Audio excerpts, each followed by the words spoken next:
रात के 8 बज चुके हैं दोस्तों और मैं हूं आप सभी का अपना शावेज़ मलिक और हाजिर हूं आप लोगों के सामने फिर से एक क्राइम की कहानी को लेके, एक क्राइम की घटना को लेके।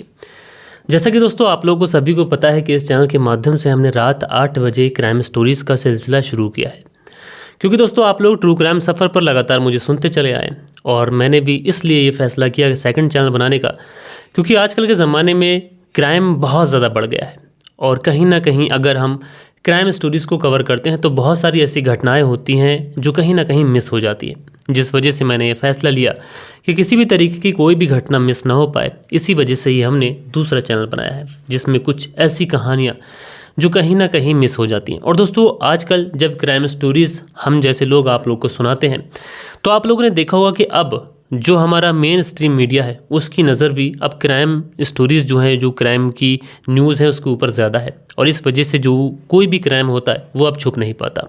ये एक अच्छी बात है और शायद इससे क्राइम का जो ग्राफ है उसमें कहीं ना कहीं गिरावट देखने को मिल सके। दोस्तों आज की जो कहानी मैं आप लोग को सुनाऊंगा, ये कहानी आप लोग को सोचने और समझने पे मजबूर करेगी। ये कहानी आप लोग को इतना ज़्यादा विचलित कर सकती है कि आप लोग सोचेंगे कि इंसान अगर इस रिश्ते के ऊपर भी भरोसा ना करे तो फिर किस रिश्ते के ऊपर वो भरोसा करेगा। दरअसल बात करो दोस्तों तो आज की कहानी मध्य प्रदेश की है और मध्य प्रदेश में एक जगह लगती है ग्वालियर और इसी ग्वालियर में एक जगह लगती है आलमपुर और इसी आलमपुर के पास में एक थाना लगता है अटीला थाना और इसी अटीला थाने के आसपास में एक गांव है भोगीपुरा गांव और इसी भोगीपुरा गांव में मैं बात कर रहा हूं 5 सितंबर साल 2024 की। 5 सितंबर साल 2024 को इस मध्य प्रदेश के ग्वालियर शहर से जो भोगीपुरा गांव है, इस गांव से सुबह सुबह लोग अपने खेतों पर काम के सिलसिले में निकलते हैं। अब जैसे ही लोग जा रहे होते हैं तो एक कुआं है, उस कुएं के आसपास बहुत ज़्यादा जो कौवे होते हैं वो कौवे कहकहा रहे होते हैं।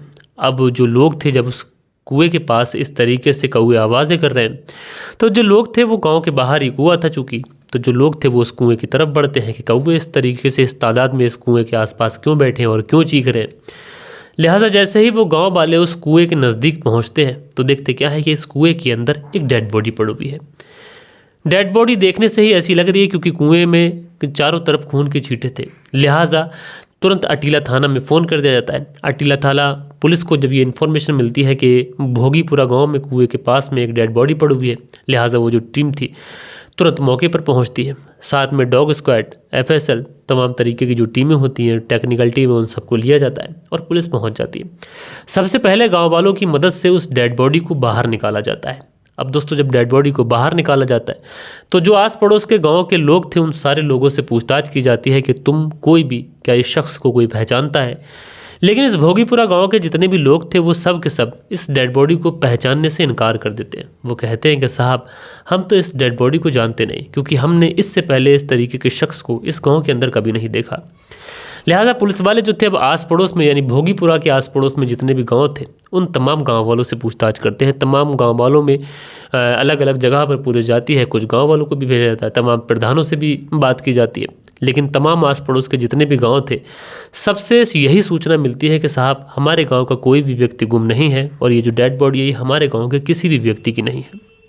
लिहाजा पुलिस वाले अब चूंकि अज्ञात लोगों के खिलाफ हत्या का मामला दर्ज कर चुके थे, लेकिन इस हत्या के केस को सुलझाया तो जब भी जाए जब कम से कम जो पीड़ित है उसकी पहचान हो सके, जिसका कत्ल हुआ है उसकी पहचान हो सके, क्योंकि पुलिस समझ रही थी कि सबसे पहले पीड़ित की पहचान हो जाएगी, जिसका कत्ल हुआ है उसकी पहचान हो जाएगी। उसके बाद में उसके परिवार वालों को सूचना दी जाएगी, परिवार वाले आएंगे, डेड बॉडी को क्लेम करेंगे, उसके बाद में हम पूछताछ करेंगे, कत्ल के पीछे का मोटिव पता चलेगा, उसके बाद हम लोग कातिल तक पहुँच सकते हैं। लेकिन दोस्तों जितना आसान पुलिस वाले इस केस को समझ रहे थे ये केस उतना आसान था नहीं। ये एक पूरी तरीके से ब्लाइंड मर्डर था जो एक भरपूर और सटीक प्लानिंग के साथ में किया गया था। लिहाजा पुलिस अब तमाम जो आस पड़ोस के थाने थे तमाम थानों में ये सूचना भिजवा दी जाती है, तमाम ज़िलों में ये सूचना भिजवा दी जाती है कि किसी थाने के अंदर किसी गुमशुदगी की कोई रिपोर्ट लिखवाई गई है या फिर नहीं लिखवाई गई है। अब जैसे ही पुलिस तमाम जगहों पर यह सूचना भिजवा देती है और इंतज़ार करती है कि कहीं से कोई सूचना आए। इधर डेड बॉडी भी अभी पुलिस ने पोस्टमार्टम के लिए भेजी थी, पोस्टमार्टम से रिपोर्ट आए उसके बाद में चूँकि देखने से ही लग रहा था कि कत्ल हुआ है और कत्ल भी शायद उसके सर पर ईंट और पत्थर मारकर कत्ल किया गया है। लिहाजा इसी बीच में पुलिस को सूचना मिलती है कि आलमपुरा ज़िले के अंतर्गत एक भिंड जगह है, वहीं पर एक व्यक्ति की गुमशुदगी की रिपोर्ट लिखाई गई है। अब जो व्यक्ति की गुमशुदगी की रिपोर्ट लिखाई गई है, पुलिस वाले उसके परिवार वालों से रब्ता करते हैं। परिवार वालों से जब रब्ता किया जाता है और उसकी फ़ोटोग्राफ्स तमाम, उसका जो हुलिया है, तमाम कपड़े उसके जब दिखाए जाते हैं तो घर वाले उस व्यक्ति की शनाख्त कर लेते हैं और घर वाले कहते हैं कि साहब ये तो हमारे घर का ही व्यक्ति, इसका नाम महावीर शरण है। अब महावीर के बारे में पता चलता है कि जिसकी हत्या हुई है वो व्यक्ति महावीर है। लिहाजा पोस्टमार्टम कराकर डेड बॉडी परिवार वालों को सौंप दी जाती है और डेड बॉडी का अंतिम संस्कार कर दिया जाता है। अब पुलिस वाले घर वालों से पूछताछ करते हैं कि तुम्हारे बेटे की, तुम्हारे भाई की, महावीर की किसी से कोई ज़्यादा दुश्मनी थी, किसी से हाल फिलहाल में कोई झगड़ा हुआ था, या फिर किसी से कोई पैसों का लेन देन था, या फिर किसी से बहुत ज़्यादा दोस्ती, या फिर किसी से बहुत ज़्यादा दुश्मनी। लेकिन घर परिवार वाले लोग यही कहते हैं कि साहब महावीर जो था ये बहुत ही सीधे किस्म का आदमी था, ना ज़्यादा पढ़ा लिखा था, अनपढ़ व्यक्ति था, सीधे स्वभाव का व्यक्ति था, ना किसी से कोई झगड़ा हुआ, ना किसी से कोई लड़ाई हुई, ना किसी से कोई पैसों का लेन देन। भला किसने उसकी हत्या कर दी इस तरीके की प्लानिंग के साथ में, इसका कुछ नहीं पता। लेकिन इसी बीच में घर परिवार वालों से जब पुलिस वाले ये पूछते हैं कि अच्छा ये बताओ कि तुम्हारे यहाँ पर जब गुमशुदगी की रिपोर्ट लिखाई गई थी तो वो रिपोर्ट किसने लिखाई थी, तो बताया जाता है कि महावीर की पत्नी अपने ससुर के साथ में गुमशुदगी की रिपोर्ट लिखाने के लिए गई थी। लिहाजा पत्नी ज्योति से पूछताछ की जाती है कि तुम्हारे पति घर से क्या कहकर गए थे और कब तक आ जाएंगे और किसके साथ गए थे, ये सारी चीज़ें तुम हमें बताओ। तो ज्योति तो कुछ नहीं बताती है, लेकिन ज्योति के जो ससुर होते हैं वो बताते हैं कि दरअसल इसका ही मामा का एक लड़का है जिसका नाम सुरेंद्र है, जो कि दबोहा थाना का रहने वाला है और गाँव है इसका मुरावली। अब जैसे ही ये पता चलता है कि पुलिस को कि वो सुरेंद्र के साथ गए थे, दूसरी चीज़ पुलिस ने जब सुरेंद्र के बारे में जब जानकारी मिली और जब सुरेंद्र की कॉल डिटेल ये सारी चीज़ें निकाली तो पुलिस को यहाँ पर बड़ी अजीब चीज़ मिली। पुलिस को ये पता चला कि सुरेंद्र और ज्योति की लगातार बात हो रही थी जिस दिन कत्ल हुआ है उस दिन भी। लिहाजा शक के आधार पर पुलिस ज्योति को तो गिरफ्तार नहीं कर सकती थी, लेकिन अब पुलिस तमाम तरीके के सीसीटीवी कैमरास खंगालती है कि कहीं से ज्योति और सुरेंद्र का कोई ऐसी चीज़ मिल जाए जिससे पुलिस को कोई सबूत हत्थे लग जाए। लेकिन सीसीटीवी में कोई भी ऐसा सुराग, कोई भी ऐसा सबूत नहीं मिलता है कि जिससे कत्ल की पुष्टि हो सके। लिहाजा पुलिस जो थी अब सोचती है कि एक बार सुरेंद्र को उठा लेते हैं, उससे पूछताछ कर लेते हैं। लिहाजा पुलिस जब सुरेंद्र के घर पे पहुंचती है तो पता चलता है कि सुरेंद्र अपने घर से लापता है। अब सुरेंद्र का जब मोबाइल नंबर लगाया जाता है तो mobile number switch off, last location उसके गाँव की ही बताई जाती है। अब पुलिस वाले बड़ा परेशान, लिहाजा पुलिस वाले अपने मुखबिर एक्टिव कर देते हैं। और दोस्तों जब पुलिस वाले अपने मुखबिर एक्टिव करते हैं तो पुलिस वालों को ये पता चलता है कि जो सुरेंद्र है ये अयोध्या गया हुआ है। लिहाजा पुलिस वाले एक टीम को तुरंत अयोध्या भेजते हैं। अयोध्या में तमाम छानबीन की जाती है, लेकिन वहाँ पर भी सुरेंद्र का कुछ भी पता नहीं चलता है। आखिरकार जो टीम अयोध्या गई हुई थी वो थक हार कर वापस आ जाती है। उसके बाद में एक मुखबिर पुलिस को आकर खबर देता है कि रनगवा तिराहे के पास में सुरेंद्र जो है वो खड़ा हुआ है। लिहाजा पुलिस की एक टीम जो थी वो रनगवा तिराहे के पास पहुंचती है। जो हुलिया मुखबिर ने बताया था उसी हुलिया के आधार पर एक व्यक्ति पुलिस को दिखाई पड़ता है। हालांकि वो व्यक्ति जब पुलिस को अपनी साइड आते हुए देखता है तो वो व्यक्ति भागने लग जाता है। लिहाजा पुलिस भी समझ जाती है कि यही व्यक्ति सुरेंद्र है। उसके बाद में दौड़कर भागकर पुलिस सुरेंद्र को गिरफ्तार करती है एंड गिरफ्तार करने के बाद में उसे पुलिस थाने लेके आ जाती है।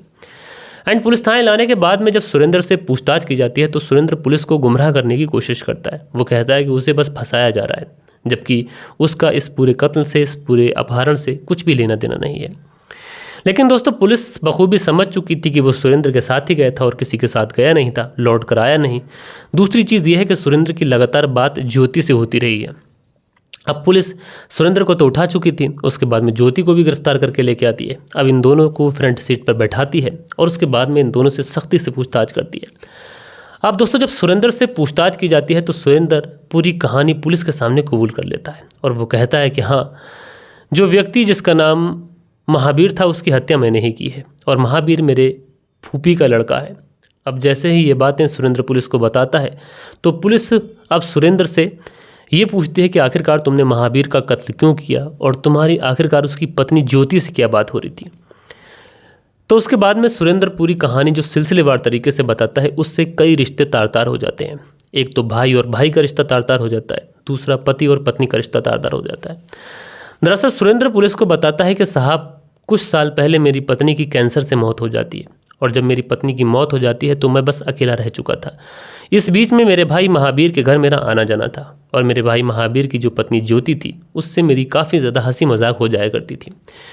कभी कभी मैं उससे डबल मीनिंग बातें भी कर लिया करता था भाभी के रिश्ते से, जबकि सुरेंद्र जो था वो जेठ था, तो जेठ का तो कोई रिश्ता बनता ही नहीं है। हमारे इस देश के अंदर भाभी वाले रिश्ते को तो यानी देवर भाभी के रिश्ते को तो थोड़ी तरजीह दे भी जाती है, हालांकि वो भी नहीं देनी चाहिए, लेकिन जेठ और भाभी वाले रिश्ते को तो बिल्कुल भी तरजीह नहीं दी जाती है।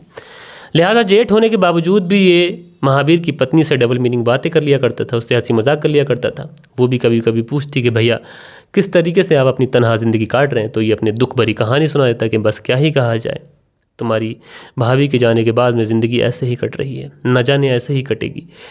उसके बाद में इन दोनों के बीच में मोहब्बत का इजहार होता है। उसके बाद में इन दोनों के बीच में अनैतिक संबंध बनने का सिलसिला शुरू हो जाता है। अब दोस्तों एक बार जब अनैतिक संबंध बनने का सिलसिला शुरू हो जाता है तो फिर उसके बाद कभी रुकने का नाम नहीं लेता। आए दिन इन दोनों के बीच में अनैतिक संबंध बनते हैं, आए दिन इनके बीच में रिश्ते तार तार होते रहते हैं। लेकिन कहते हैं ना कि दोस्तों कि ये रिश्ते इंसान कितना ही छुपा कर करे, कितना ही वो लोगों को गुमराह करने की कोशिश करे, कितनी ही बड़ी प्लानिंग कर ले, लेकिन सच जो होता है वो ज़्यादा दिनों तक छुप नहीं पाता। लिहाजा महावीर को अपनी पत्नी ज्योति और अपने भाई सुरेंद्र के इस रिश्ते के बारे में खबर लग जाती है। लिहाजा वो अपनी पत्नी के ऊपर इस बात को लेकर एतराज़ करता है और वो अपनी पत्नी के ऊपर थोड़ी कसौटी दिखाता है। उधर जो ज्योति थी वो भी काफ़ी ज़्यादा एडवांस और हाईटेक पति चाहती थी। महावीर जो था वो सीधा साधा व्यक्ति था, इसलिए उसको वो ज़्यादा पसंद नहीं करती थी, इसलिए उसे सुरेंद्र पसंद आ गया था। लिहाजा ज्योति जो थी वो एक दिन सुरेंद्र को कॉल करती है। 3 सितंबर वाले दिन की बात है।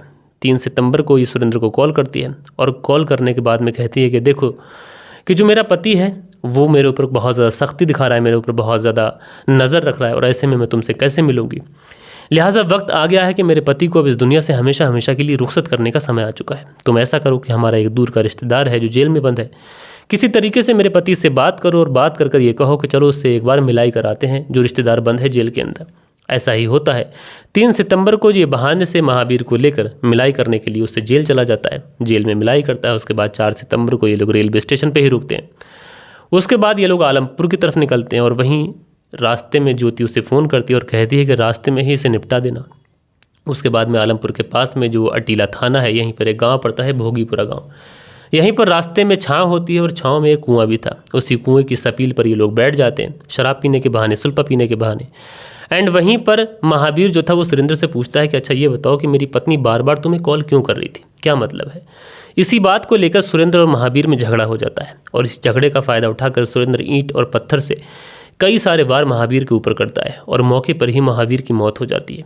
जब मौत हो जाती है तो उसकी डेड बॉडी को वहीं पर कुएं में फेंक देता है और उसके बाद ज्योति को कॉल कर कहता है कि काम हो गया है। ज्योति कहती है कि जो कपड़े तुम्हारे खून में सन गए उन कपड़ों को भी वहीं फेंक देना या फिर कहीं झाड़ियों में फेंक देना, मेरे पति का मोबाइल भी ले लेना और उसके बाद में मैं तुम्हें कुछ कपड़े और कुछ पैसे मैं इस जगह पर रख दे रही हूँ, यहाँ पर आकर तुम उठा लेना और उसके बाद में तुम यहाँ से दूर चले जाना, यानी हरिद्वार चले जाना, जिससे किसी को भी कानो कान खबर न लगे। दोस्तों इस महिला ज्योति ने उसको सुरेंद्र को 1000 रुपये भिजवाए थे और नए कपड़े भी भिजवाए थे, जिससे वो किसी की शिनाख्त में ना आ सके, किसी की पहचान में ना आ सके। और ऐसा ही होता है, सुरेंद्र वहाँ से भाग जाता है, लेकिन वो हरिद्वार ना जाकर वो कहीं और भागने की फिराक में होता है। लेकिन दोस्तों एंड मौके पर मुखबिर की मदद से पुलिस उसे गिरफ्तार करती है और पुलिस ने इस पूरे मामले को सुलझाने के लिए 10,000 रुपये का इनाम भी तय किया था, क्योंकि ये जो अंधा कत्ल जिस तरीके की प्लानिंग करके किया गया था, तो पुलिस को अंदाज़ा नहीं था कि इतनी जल्दी इस केस को सुलझाया जा सकता है। बहरहाल दोस्तों जब ये केस सुलझा तो लोग वाकई अपने कानों पर हाथ रख रहे थे। बहुत सारे लोगों ने इसमें वजह ये माना कि इसमें मजाक भी एक वजह बनी, क्योंकि सुरेंद्र ज्योति से मजाक किया करता था, इस वजह से इस तरीके के अवैध रिश्तेपन पे। दूसरी तरफ लोगों ने इसमें यह भी माना कि जो ज्योति थी वही इस तरीके की महिला थी जो उसने अपने जेठ को ही फंसा लिया। कुछ लोगों ने सुरेंद्र को भी गलत कहा। लेकिन दोस्तों आप लोग इस पूरी घटना में सबसे ज़्यादा जिम्मेदार किसको मानते हैं? आप लोग अपनी राय नीचे कमेंट्स बॉक्स में ज़रूर से ज़रूर दीजिएगा। बाकी दोस्तों हम लोग मिलते हैं कल के दिन किसी और क्राइम स्टोरी के साथ में। जब तक के लिए अपना ख्याल रखिएगा, देश का ख्याल रखिएगा, परिवार के रिश्तों की अहमियत को समझिएगा। जय हिंद, जय भारत।